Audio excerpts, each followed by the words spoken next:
Selamat datang pada tayangan dokumenter ini. Kami hadir untuk mengajak Anda menelusuri jejak salah satu periode penting dalam sejarah kesusastraan Indonesia. Sebuah masa ketika kata menjadi perlawanan dan sastra menjadi cermin kehidupan masyarakat. Pada kesempatan ini kami akan menyampaikan kajian mengenai Angkatan Sastra 1970, sebuah fase yang melahirkan suara-suara tajam, lembut, kritis, dan penuh rasa. Generasi ini bukan hanya penulis, mereka adalah saksi zaman yang menuturkan gejolak sosial, pergulatan batin, dan pencarian jati diri bangsa melalui karya sastra.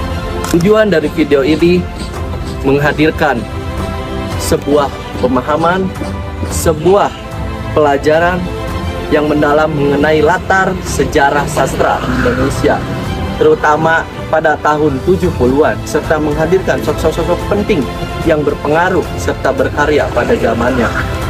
Maka dari itu, kami membuka ruang terhadap apresiasi warisan sastra Indonesia. Perkenalkan, kami dari kelompok 3 Sejarah Sastra. Perkenalkan, nama saya Rubiansa Zulfikri dengan NPM akhir 142 dan rekan saya. Kenalkan, nama saya Reja Umar Putri dengan NPM akhir 96. Kenalkan, nama saya Gina Zakia dengan NPM akhir 126. Mari kita mulai perjalanan memahami suara zaman yang terekam melalui puisi, prosa, dan pemikiran para sastrawan besar di negara ini. Selamat menyaksikan. Angkatan 70 adalah julukan yang diberikan kepada sastrawan-sastrawan yang aktif berkarya pada tahun 1970-an. Istilah ini pertama kali diperkenalkan oleh Damien Toda dan juga Abdul Wahid. Dekade 1970-an merupakan masa yang syarat dengan perubahan dan gejolak di Indonesia. Baik dalam konteks nasional maupun internasional, banyak peristiwa penting yang mempengaruhi dinamika masyarakat dan juga pemikiran. Puisi Angkatan 70 muncul sebagai respons terhadap situasi ini, mencerminkan semangat kritis, revolusioner, dan eksperimental. Beberapa sastrawan angkatan 1950, 1960, dan juga 1966 juga termasuk ke dalam angkatan ini. Semisal Iwan Simatupang, W.S. Rendra, Surraji Khalzom Bahri, dan Budi Dharma, Putu Wijaya, Arifin Nur, dan beberapa sastrawan lainnya. Puisi Angkatan 70 merupakan penjelajahan sastra yang lebih bebas, kreatif, dan kritis. Para pengarang pada masa ini merespons perubahan sosial dan politik dengan gaya bahasa yang beragam dan konten yang berani. Karya-karya mereka tidak hanya mencerminkan perasaan pribadi, tetapi juga refleksi mendalam tentang kondisi sosial dan kehidupan manusia pada saat itu. Puisi Angkatan 70-an adalah perwujudan sebagai kritis dan eksperimental dalam bentuk puisi. Karya-karya yang memberikan sumbangan berharga dalam perkembangan sastra Indonesia yang mencerminkan semangat perubahan dan pemikiran kritis pada masa yang penuh tantangan ini. Pada kesempatan kali ini, kita akan membahas tentang 3 karya sastra tahun 70-an, yakni karya sastra puisi yang berjudul Malam Itu Kamu di Sana, karya Sapardi Djoko Damono, dan karya sastra kedua yaitu puisi berjudul Sajak Sebatang Lisong, karya W.S. Rendra, dan kemudian novel yang berjudul Badai Itu Pasti Berlalu, karya Margaret. Maka dari itu, saksikanlah dan simaklah penjelasan kami tentang 3 karya sastra tahun 70. Puisi Malam Itu Kami di Sana karya Sapardi Djoko Damono adalah sebuah karya sastra yang penuh dengan nuansa misteri dan juga keraguan. Melalui penggunaan gambaran malam dan stasiun sebagai latar belakang, puisi ini mengajak pembaca untuk merenungkan tentang kehadiran, penantian, dan keraguan dalam kehidupan manusia. Puisi ini menggambarkan suasana di sebuah stasiun pada malam hari. Pertanyaan, "Kenapa kau bawaku kemari, saudara?" yang diucapkan oleh penyair menunjukkan kebingungan dan keraguan atas keadaan yang tidak terduga. Stasiun malam yang dijelaskan dengan bayang-bayang putih dan menggombang panjang menciptakan suasana misterius dan gelap. Penggunaan kata kami dalam puisi ini mengindikasikan adanya beberapa orang yang berkumpul di stasiun malam. Mereka berada di sana tanpa alasan yang jelas, menunggu dengan ketenangan dan merenung tentang situasi yang mereka hadapi. Puisi ini menggambarkan tema penantian dan juga keraguan. Para tokoh dalam puisi yang mungkin mencerminkan manusia pada umumnya tampaknya berada dalam kondisi di mana mereka merasa tidak memiliki kendali atas situasi. Mereka menunggu tanpa alasan yang jelas, dan dalam ketidakpastian itu, keraguan mulai timbul. Dalam suasana malam yang gelap dan misterius, puisi ini mendorong pembaca untuk merenungkan kehadiran manusia dalam dunia yang terkadang penuh dengan tanda tanya. Penggunaan stasiun sebagai latar belakang juga mengilustrasikan perjalanan hidup manusia yang penuh dengan penantian, dan pertanyaan-pertanyaan tentang arah dan tujuan. Penulis menggunakan bahasa sederhana namun penuh dengan makna. Penggunaan kata saudara sebagai panggilan dalam puisi ini dapat memiliki makna yang lebih dalam, mungkin merujuk pada kekuatan atau entitas yang lebih besar. Gaya bahasa deskriptif dalam menjelaskan suasana stasiun dan suasana malam menciptakan citra yang jelas dan intens. Hal ini memungkinkan pembaca merasakan ketidakpastian dan keraguan yang dirasakan oleh para tokoh dalam puisi ini. Puisi Malam Itu Kami di Sana karya Sapardi Djoko Damono mengajak pembaca untuk merenungkan tentang penantian, keraguan, dan kehadiran dalam kehidupan manusia. Melalui gambaran malam dan stasiun, puisi ini menciptakan suasana misterius yang mengundang pembaca untuk berpikir lebih dalam tentang makna dan tujuan dalam situasi yang tidak selalu terang benderang. Di tengah hiruk-pikuk Surakarta pada 20 Maret 1940, lahirlah seorang anak yang kelak akan menjadi salah satu sastrawan terbesar di Indonesia, Sapardi Djoko Damono. Sejak kecil, kecintaannya terhadap bahasa dan juga sastra sudah mulai tampak. Ia tumbuh di lingkungan yang kaya akan budaya, dan hal ini membentuk karakter dan juga pemikirannya. Setelah menyelesaikan pendidikan di Universitas Gadjah Mada, Sapardi melanjutkan studi magister di Universitas Indonesia. Disinilah ia mulai menyalurkan bakatnya dalam menulis, menciptakan puisi-puisi yang tidak hanya indah, tetapi syarat akan makna. Karir akademisnya sebagai pengajar di beberapa universitas memberikan kesempatan baginya untuk berbagi pengetahuan dan juga kecintaannya terhadap sastra kepada generasi muda. Salah satu puisi terkenalnya adalah Hujan Bulan Juni yang menggambarkan perasaan cinta yang tulus dan kompleks dengan lirik yang sederhana namun menyentuh. Setiap baitnya mengajak pembaca untuk merasakan keindahan momen-momen kecil dalam hidup. Dalam puisi Malam Itu Kami di Sana, Sapardi merangkum tema keindahan malam dan momen kebersamaan, serta mengajak pembaca untuk merenungkan makna dari pengalaman hidup yang sederhana namun berharga. Sapardi Djoko Damono bukan hanya sekedar penyair, ia adalah suara hati masyarakat Indonesia. Melalui karyanya, ia berhasil menjembatani perasaan dan pengalaman manusia yang menjadikannya relevan di berbagai generasi. Puisi-puisinya seringkali digunakan dalam pendidikan, menjadi bahan ajar yang menginspirasi banyak sastrawan muda untuk mengeksplorasi kekuatan kata-kata. Hingga saat ini, karya-karya Sapardi terus dibaca dan dipahami, menjadikannya salah satu legenda sastra Indonesia yang tak lekang oleh waktu. Dalam setiap puisinya, ia mengajak kita untuk merasakan keindahan dan kesedihan dalam hidup, serta mengingat bahwa di balik setiap kata terdapat emosi yang mendalam.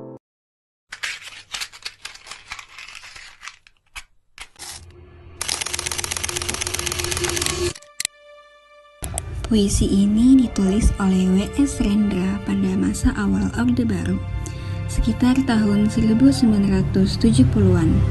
Saat itu, Indonesia sedang berada dalam masa transisi politik, ekonomi, dan sosial yang rumit, penuh ketimpangan sosial, kemiskinan, serta ketergantungan terhadap pihak asing. Puisi ini menjadi salah satu karya Rendra yang menyuarakan kritik sosial dan nasionalisme, disampaikan lewat gaya bahasa yang lugas, emosional, dan reflektif.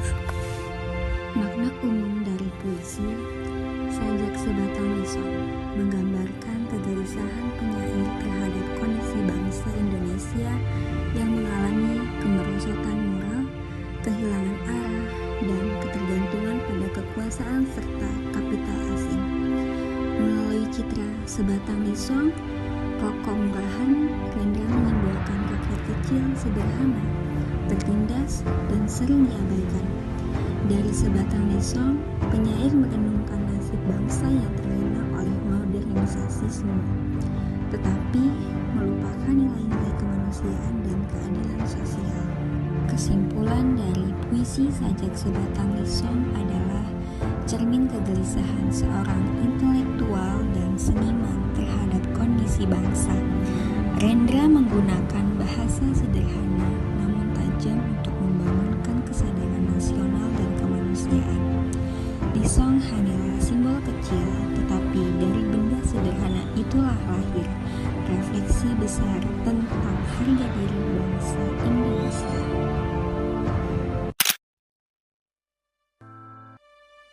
W.S. Rendra dengan nama asli Willy Brodus Surendra Broto Rendra lahir di Solo, 7 November 1935.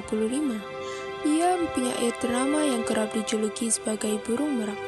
Ia mendirikan bengkel teater di Yogyakarta pada tahun 1967 dan juga bengkel teater Rendra di Depok. Semenjak masa kuliah, ia sudah aktif menulis cerpen dan esai di berbagai majalah. Maka sastra Rendra sudah mulai terlihat ketika duduk di bangku SMP. Saat itu, ia sudah mulai menunjukkan kemampuannya dengan menulis puisi, cerpen, dan drama untuk berbagai kegiatan sekolahnya. Bukan hanya menulis, ternyata ia juga piawai di atas panggung. Ia mementaskan beberapa dramanya dan terutama tampil sebagai pembaca puisi yang sangat berbakat. Ia pertama kali mempublikasikan puisinya di media massa pada tahun 1952 melalui majalah Siasat. Setelah itu, puisi-puisinya pun lancar mengalir menghiasi berbagai majalah pada saat itu, seperti Kisah, Seni, Basis, Konfrontasi, dan Siasat Baru. Hal itu terus berlanjut seperti terlihat dalam majalah-majalah pada dekade selanjutnya, terutama majalah tahun 60-an dan tahun 70-an. Kaki Palsu adalah drama pertamanya, dipentaskan ketika ia di SMP, dan Orang-orang Tikungan Jalan adalah drama pertamanya yang mendapatkan penghargaan dan hadiah pertama dari kantor wilayah Departemen Pendidikan dan Kebudayaan Yogyakarta. Pada saat itu, ia sudah duduk di SMA. Penghargaan itu membuatnya sangat berguna untuk berkarya. Profesor Ate dengan bukunya Sastra Indonesia Modern II tahun 1989 berpendapat bahwa dalam sejarah kesastraan Indonesia modern, Rendra tidak termasuk salah satu angkatan atau kelompok seperti angkatan 45, angkatan 60, atau angkatan 70. Dari karya-karyanya terlihat bahwa ia mempunyai kepribadian dan kebebasan sendiri. Karya-karya Rendra tidak hanya dikenal di dalam negeri, tetapi juga di luar negeri. Banyak karyanya sudah diterjemahkan ke dalam bahasa asing, di antaranya bahasa Inggris, Belanda, Jerman, Jepang, dan India. Ia juga aktif mengikuti festival-festival di luar negeri, di antaranya The Rotterdam Poetry Festival tahun 1971 dan 1979, The Valmiki International Poetry Festival New Delhi 1985, Berlin Horizon Festival Berlin 1985, The First New York Festival of the Art tahun 1988, Spoleto Festival Melbourne, Vanguard World Poetry Festival Bhopal tahun 1989, World Poetry Festival Kuala Lumpur tahun 1992, dan Tokyo Festival tahun 1995. Pada tahun 1961, sepulang dari Amerika Serikat, Rendra mendirikan grup teater di Yogyakarta. Akan tetapi, grup itu terhenti karena ia pergi lagi ke Amerika Serikat. Ketika kembali lagi ke Indonesia tahun 1968, ia membentuk kembali grup teater yang bernama Bengkel Teater. Bengkel Teater ini sangat terkenal di Indonesia dan memberikan suasana baru dalam kehidupan teater di tanah air. Sampai sekarang, Bengkel Teater masih berdiri dan menjadi basis bagi kegiatan kesenian.